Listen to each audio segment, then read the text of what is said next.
Good morning, distinguished guests, alliance partners, champions, ambassadors. It's a pleasure to be with all of you this morning as we kick off the Clean Cooking Forum 2015. We've got 4 days of insightful sessions, educational site visits, exciting cultural events to help us celebrate the momentum and the excitement that's occurring here in the cook stoves and fuel sector. I'd like to begin by thanking members of the Ghanaian government who are present with us this morning. Minister Bois, thank you very much for attending and opening the event. And Deputy Minister Akon, thank you for stepping in with your strong words of encouragement and inspiration. Their active and growing engagement, in addition to, as all of you know, Minister Hannah Tete has played a significant role in the alliance since its inception, but their growing and active engagement has and continues to be essential to our work. I have to say, though, the morning was stolen by Pamela. I just felt you were so inspiring and really set it straight in terms of what we're all here to do. She said it best. You know, we are here to ensure that girls like Pamela and not just in Ghana but around the world have the opportunity to pursue their dreams, whatever they might be. And it doesn't mean that it doesn't include cooking, but it certainly could include cooking in a much more efficient and cleaner manner. So let me kick off here by talking about, why we've chosen Ghana. It's a really exciting time to be here in Ghana. You've heard from the ministers, you've heard from Rocky, Stephen, and others over the last few years. It's a country that's taken this issue of clean cooking and run with it. In Ghana, some 80% of the population cooks with solid fuels, and exposure to open fires and traditional stoves is responsible for the premature deaths of thousands of Ghanaians each year. But this is changing, and it's changing quickly. We've seen strong growth in Ghana's partner base, and GACO, as Mr. Nicholas Menu had just talked about, has helped move the sector forward through local advocacy and outreach.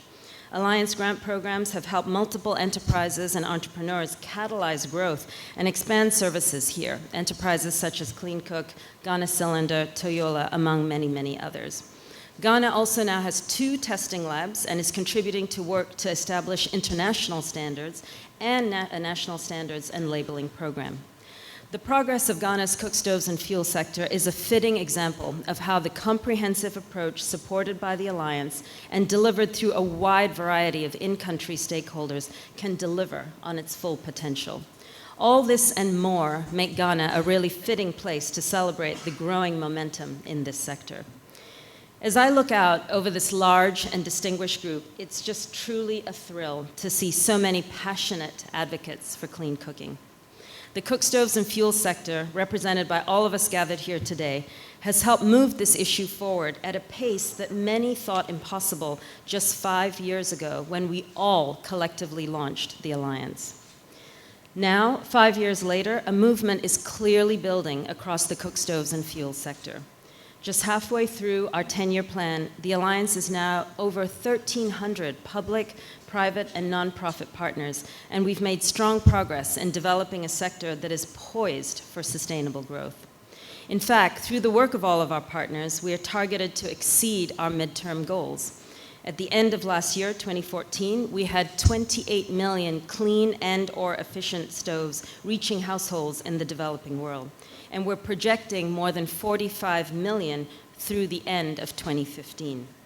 Several of our partners are celebrating major milestones. Congratulations to Stove Plus for hitting 50,000 stoves this year, Projector Mirador for hitting 100,000, and a big congratulations to EnviroFit, one of the largest actors in this space, who announced its 1 millionth stove just last week.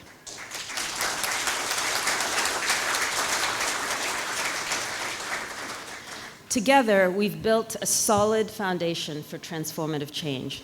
I'd like to talk for a moment about some of the key areas that have helped propel the sector forward. One of the most critical and successful areas of our work has been around strengthening supply.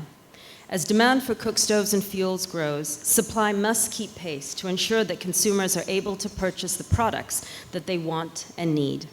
As a sector, we've been able to strengthen supply through increased funding for growth and capacity building of enterprises and entrepreneurs at various stages of maturity. We've also launched enterprise training initiatives like the Boost program, the Stove Plus Academy, efforts by GIZ and GVEP, which teach business skills to local cook stove entrepreneurs. To date, we've supported hundreds of small and medium-sized enterprises across the sector through a wide array of grant programs like the Spark Fund, the Pilot Innovation Fund, the Women's Empowerment Program, and the Catalytic Small Grants effort, in our continuing effort to strengthen the pipeline of investment-ready cook stove and fuels enterprises. As a result of some of these efforts, the sector has also seen growing investment to the tune of $60 million, and cooking enterprises are piquing the interest of many others. Just in the past few months, we've seen BioLite, Burn, Greenway Appliances secure Series A investments. We've also seen the entry of non-traditional cook stove and fuel actors to our base of the pyramid market. So whether it's Prestige in India or Muthiah Group in China, or many others working in this area, the sector is increasingly appealing and attractive for corporations looking to provide products and services to the base of the pyramid. Another area of progress has been in standards and testing, which are critical to ensure that we deliver and maximize benefits. Just last week, ISO Technical Committee 285 for cook stoves, in partnership with the Alliance, met in Accra to complete a document for internationally harmonized laboratory testing. We will be able to graduate this document to the next stage, during which 40 countries participating in the committee will review the draft to ensure that international standards also accommodate the diversity of national goals. In addition, there are now 16 cook stove and fuel testing centers around the world with enhanced capacity. These efforts are enabling consumers, distributors, governments, investors, and donors to make informed purchasing decisions when it comes to stoves and fuels. The base of evidence in the sector has also been expanding, now with more than 40 research studies across gender, climate, markets, health, enabling investigators to produce the critical research necessary to build the case for global action on clean cooking. We've already seen strong commitments to funding for larger scale research efforts, including from the Centers for Disease Control and the National Institutes of Health.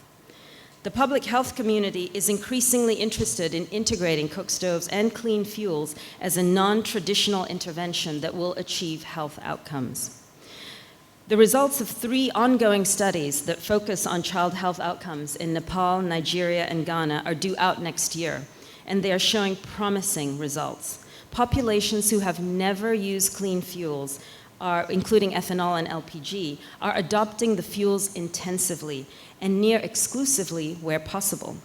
As a result, major reductions in exposure are being observed, and preliminary analysis suggests that child health benefits, including improved infant lung function and reduced pneumonia during pregnancy.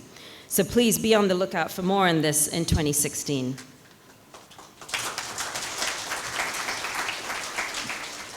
We know that access to energy is a critical driver of gender equality. In just a few short years, we've gone from well-known anecdotes about how the lack of clean or efficient cook stoves and fuels affect women and girls to now clear evidence that gender-informed business models better reach consumers, support women in the value chain, and enhance the customer satisfaction and overall adoption. As a result, we've recently seen a surge in attention around the gender-energy nexus. I've combined the two there. The World Bank, USAID, UN Women, Energia, Mercy Corps, and others all have programs now that are specifically focused on the role that women can play in scaling access to clean cooking solutions. Now, one of the reasons Minister Hannah Tete was pulled away was to have a discussion around with the EU on the migration crisis. And now we're seeing increasingly, with nearly 60 million crisis-affected households around the world, access to energy is as important as ever. We estimate that close to 4 million cook stoves that will serve more than 20 million people will be bulk purchased by humanitarian agencies by 2020. And we are working to ensure that they are of the highest quality possible and that they're being distributed appropriately. In the last year alone, 160 humanitarian energy staff from over 25 countries and 45 organizations have been trained on increasing access to energy in humanitarian settings through alliance programs in partnership with UNHCR and other members of the Safe Humanitarian Working Group. With strong support from DFID, we are also increasing our investment in behavior change communication to spur the adoption of clean cooking. We've conducted customer-focused research studies into the barriers to purchase and consistent use, and we're making the results available to the sector and putting it into the campaigns in our focus countries. Now, while we constantly assess our strategies and evaluate progress, this halfway point through our journey is a time for deeper reflection. Progress does not come without bumps in the road. As in any successful enterprise, we all must continue to learn and adjust based on what is required to grow this dynamic ecosystem of actors into a cohesive, sustainable, healthy market that can meet the needs of millions of households around the world. We know one thing for sure: there clearly is a momentum growing. But it's a fragile momentum, and it has taken well-coordinated efforts by all of us in this room and thousands more to achieve it. Our collective fire is burning brightly and cleanly and efficiently, I might add, but we need to be aware of the potential issues that may dampen our flame and slow this momentum we've all worked so hard to achieve.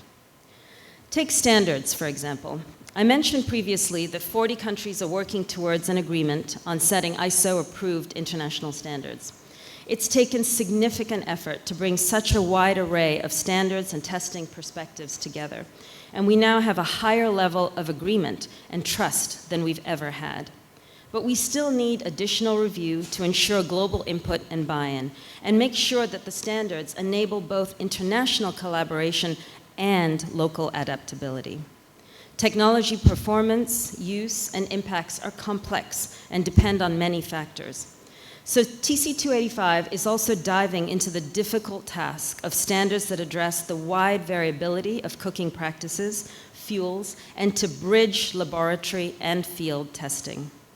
Continuing the forward progress on standards is critical to prevent backsliding towards a past where stove and fuel performance were difficult to understand and use.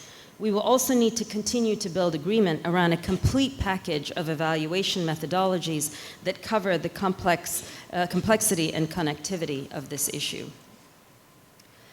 Clarity in use of terminology is also critical. Progress with international standards and our research findings will support improved clarity in the terminology used across our sector and how we talk about our issue and the work that we do. We as a sector need to be clear about how we use certain terms like clean and how we use certain terms like efficient and what they really mean in order to maintain the highest quality products and deliver the impacts that we all desire. We look forward to discussing over the course of this week how we use these terms and how we apply our vocabulary to influence policy, public awareness, and consumer awareness to help this market grow. This market growth will require focus not only on adoption of clean and efficient stoves, but also on fuels. To achieve the range of benefits we desire for the sector requires support for a mix of stoves and fuels. The Alliance will continue to do so as we move energy access to scale over the next 5 years and beyond. And we have a committed and passionate group of stakeholders here for each of these impact areas, and I know that all of you will hold us accountable to this. To maintain the momentum that we've built and take our sector to scale will also require significant resources. A 2015 World Bank report projected 4.7 billion, that's B for billion, would be needed to ensure universal access to clean cooking energy by 2030. Despite broad support from donors and the investment community, we remain far short of what is required. And speaking of resources, there's one more thing that I'd like to clarify. Many of you may remember the $413 million in pledges and commitments to the sector made at last year's Cook Stoves Future Summit. It was truly a significant moment for the clean cooking sector. Yet, many remain just that, commitments, which is threatening to slow our collective progress and our sector's fragile momentum.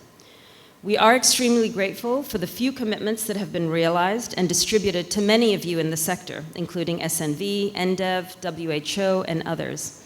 The Alliance Secretariat is also a small part of that, and we continue to use what we have realized to catalyze and scale the sector.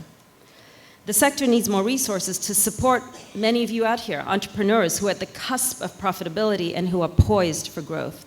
Resources are also required for demand creation to change consumer attitudes and behaviors and convert stoves from a push to a pull product. And we need resources for market facilitation to play the intermediary role that the Alliance Secretariat and others play in the sector, driving it forward by creating the enabling environment, strengthening supply, and enhancing demand.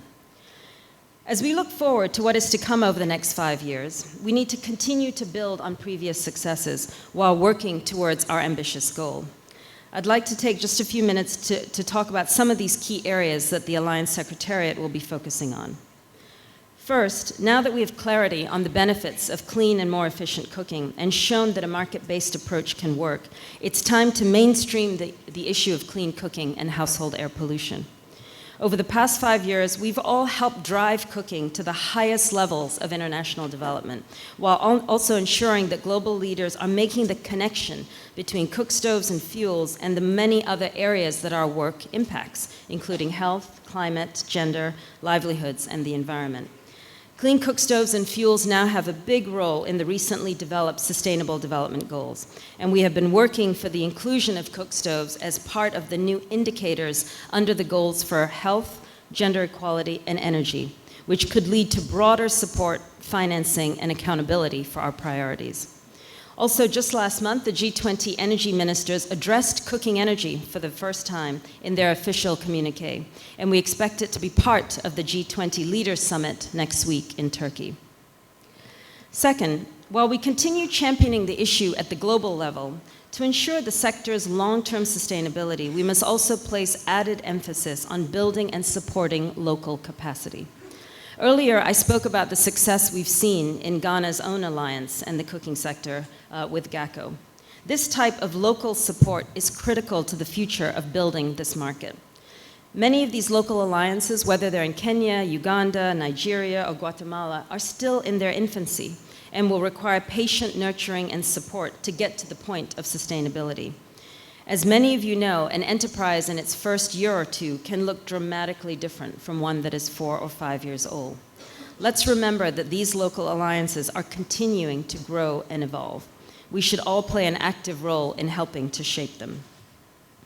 Having said that, we're already seeing some strong locally driven efforts. India is a great example, as shown by the growth of the country's local manufacturing facilities, increased government engagement, and cooking as a new programmatic focus for many development NGOs like CARE, Art of Living, Help Age, and others. We're seeing it in China, where last month we joined government officials and local entrepreneurs to launch 7 pilots that will help build capacity and share knowledge as the country continues to move towards cleaner stoves and fuels, and their interests in supporting locally driven efforts here on the continent of Africa. We are committed to this combined, and I should add, well-orchestrated global and local approach. Third, while we've put and will continue to put extensive resources into strengthening supply, we must also work to enhance demand, and this will be achieved through building local awareness and encouraging behavior change. Changing behaviors ingrained over centuries will not be easy. We know that if given access and means to select from a wide variety of clean cooking technologies, millions of men and women will solve the problem of household air pollution through their very purchasing and daily use decisions. It's up to all of us to ensure that consumers can make informed decisions, and those decisions are rewarded with high-quality stoves and fuels that will enable the market to support itself in the long term. Fourth, the sector currently offers its customers a wide variety of solutions, and it must continue to do so. There is no one-size-fits-all solution. In India, where gas distribution and electrification are making huge inroads, customers have been able to skip to LPG and electric induction cooking. Here in Ghana, as you've heard the minister say, there's a strong movement towards LPG as well. In other countries, consumers are taking smaller steps. They may have access to improved stoves, but not clean-burning fuels. And in fact, a clean-burning stove and fuel may be many, many years away for some people. But we can't allow ourselves to wait for the perfect solution when high-quality, affordable stoves exist that deliver impacts for people and the planet today. This is not a controversial decision. It's a pragmatic one and part of a common strategy among many organizations that is already delivering huge benefits. So as we look to the future, we must remain committed to supporting the sector, our local partners as they grow, mainstreaming this issue of clean cooking to a wider variety of actors in the development and environment fields, to driving demand through awareness and behavior change, and continuing to support a wide variety of solutions in our journey to clean and efficient. Above all, the Alliance remains committed to our market-based approach, to our 100 million by 2020 goal, and ultimately to the universal adoption of clean cook stoves and fuels. Former UN Secretary Kofi Annan, a Ghanaian and a longtime advocate of clean cooking, recently described quite succinctly where we are at this very moment. Secretary Annan said, quote, "For too long, cooking has been a silent killer in developing countries around the world. Finally, we are seeing a growing momentum around this issue. Thanks to the Alliance and its many partners, millions more are now using clean and efficient cook stoves and fuels. We must continue to build on this new momentum and ensure that solving this global problem remains a global priority," end quote. Secretary Annan's words ring true. Together, we've made tremendous progress and celebrated many successes in this sector. But we can't stop until we reach a world where cooking doesn't kill. This opportunity is real, and the time is now. Our journey continues, ladies and gentlemen. Thank you very much.